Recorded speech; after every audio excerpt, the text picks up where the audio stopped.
Welcome to Vitality Exchange Boosts and Conversations, the interview series behind the Investing in Vitality podcast.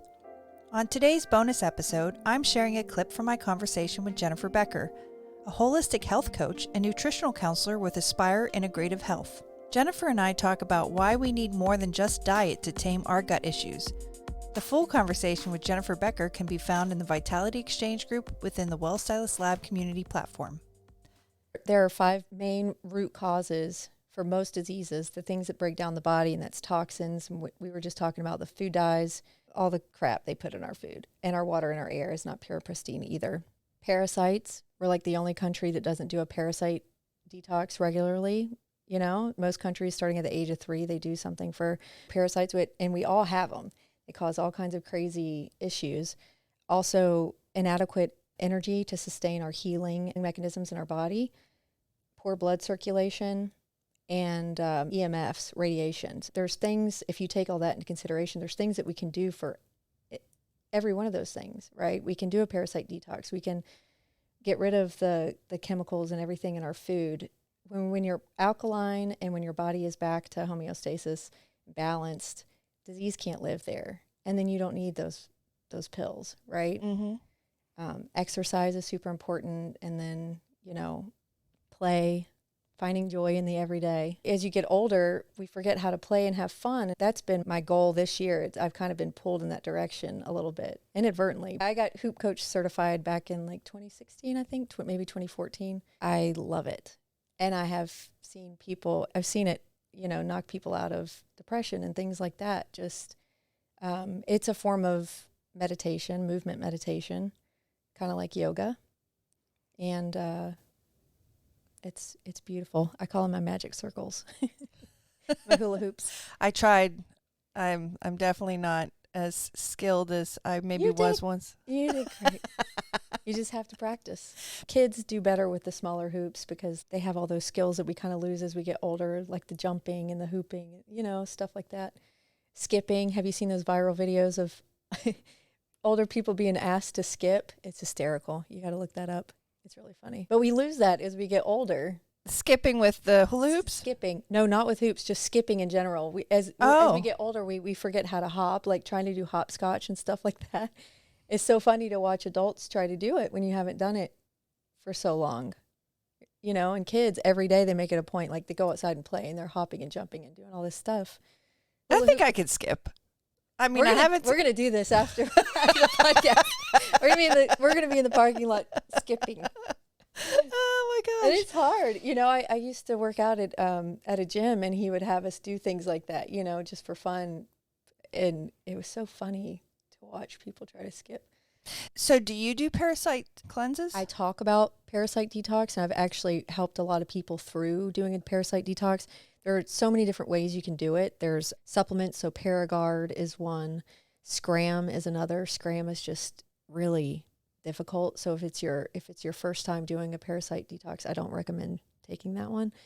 You can do papaya with papaya seeds, walnuts. There are different things you can do for a parasite cleanse. Do you just assume that you have parasites? It's safe to assume you have them, yes. Everybody has them. They're in our food. Even I saw a video this morning on Instagram, organically grown local, blackberries. After they wash them, they look at the water and there's worms in there. It's like they make us who we are. It's so weird. Parasites are weird. Parasites are weird. Yeah, but some of them are bad, so we need to get rid of them. I actually have found it very interesting about the more studies that have come out with them about the microbiome. Yeah. Right? Mm-hmm. And the it's fact our second that brain. I think it's more important. It's more important than genetics. It can't function when this is messed up. It really can't. Well, they actually say that the microbiome is actually more determinant of who you are than your genetics. Yes, because you can turn off your genetics. If you're predisposed to have cancer because people in your family have breast cancer or whatever, you can turn that off with your diet and making sure that your microbiome is top notch. Fascinating. It's fascinating. Yeah. But you cannot heal and you cannot be healthy if you have parasites, if you have a parasite that's mucking you up. I'm sure I have a lot of parasites. Oh, we can talk about this. We can talk about how to get rid of them. I mean, I eat healthy. I'm vegan. You know, they say red meat and fish and stuff like that is where you're most susceptible, but everybody is. I walk barefoot. That's how you get hookworms. I walk barefoot everywhere. And hookworms actually get in through the bottom of your feet. They travel through your bloodstream into your throat and you swallow. Like, how disgusting is this? Sorry, I'm probably grossing y'all out now, but I'm feeling a little twingy, but that's okay. yeah. So I mean, because it's true. it's not just what you eat; it's our environment and how you live. So everybody has parasites. Like I said, in other countries, they start at the age of 3, like detoxing their family from these things, and we just don't do anything. It's wild. I mean, like you might remember when you were younger. If you had pinworms, because you know what that might be like, itchy bum, pinworms, the whole family would have to take something for the pinworms. But that's it. It's like, unless it presents itself as a major problem, then nobody ever thinks about it.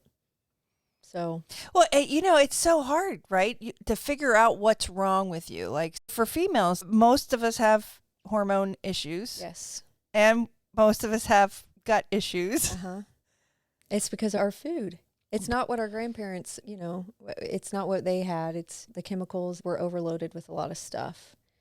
Hormones, I know, are huge. I have, my blood work done and everything. My testosterone for a 41-year-old woman is low. And so I'm trying to work on that. You have to have somewhere to start. So getting your blood work done I highly recommend getting your hormones tested and finding out where you're at. So you have a baseline and then going from there. I work with women, so I really believe that the root of everything, including gut issues, is not having an outlet for play, is not having that connection with your higher self, no spiritual tether at all. One client in particular, working mom, going to school also, and I said, well, what do you do for fun? Well, we have a vacation coming up. We're going to Disney and blah, blah, blah, blah, blah. And I said, no, well, what do you do for fun? Like, how do you have fun? What do you it was nothing. And it breaks my heart because, when you're stressed, everything like that affects your gut. Well, we're in a society that's chronically stressed out. Yeah. You have to feel like you deserve play. And I think that a lot of people don't feel like they deserve it.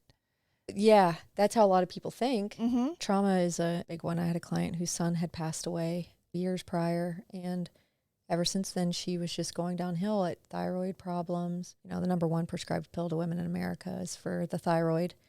And in her case, I think it was trauma that started all that.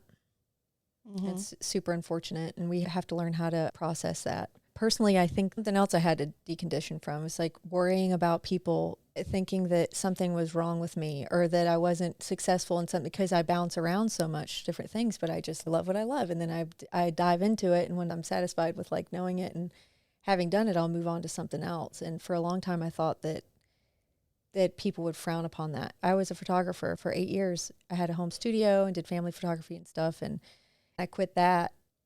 I just gave it up. And I thought people were like, oh, well, she wasn't making any money doing that. It was like a fear of judgment.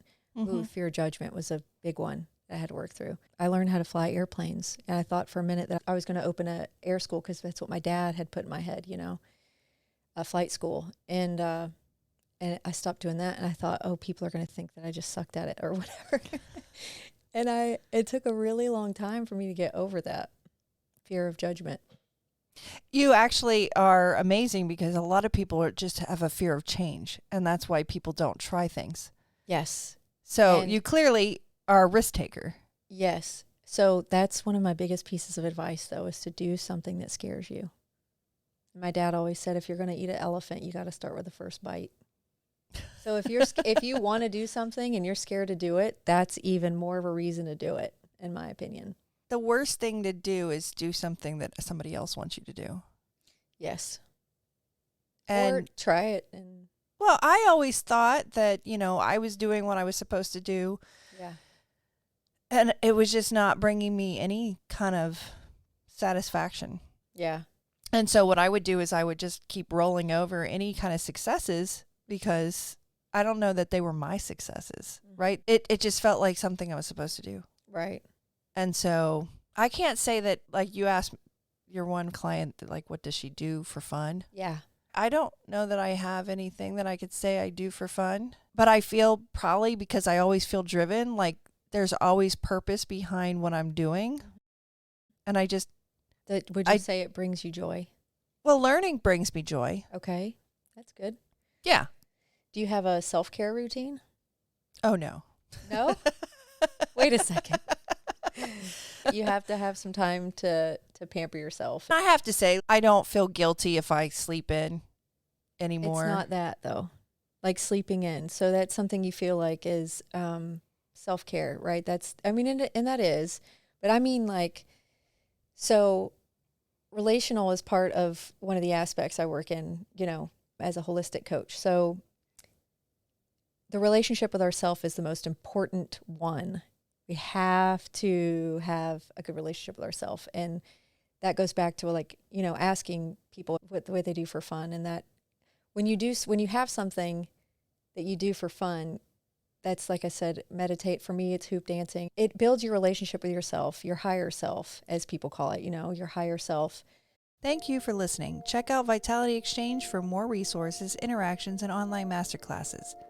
I am thrilled to announce that Jennifer Becker will be one of the certified health coaches supporting the Vitality Exchange Collective's new Conscious Leader Wellness Program in 2024.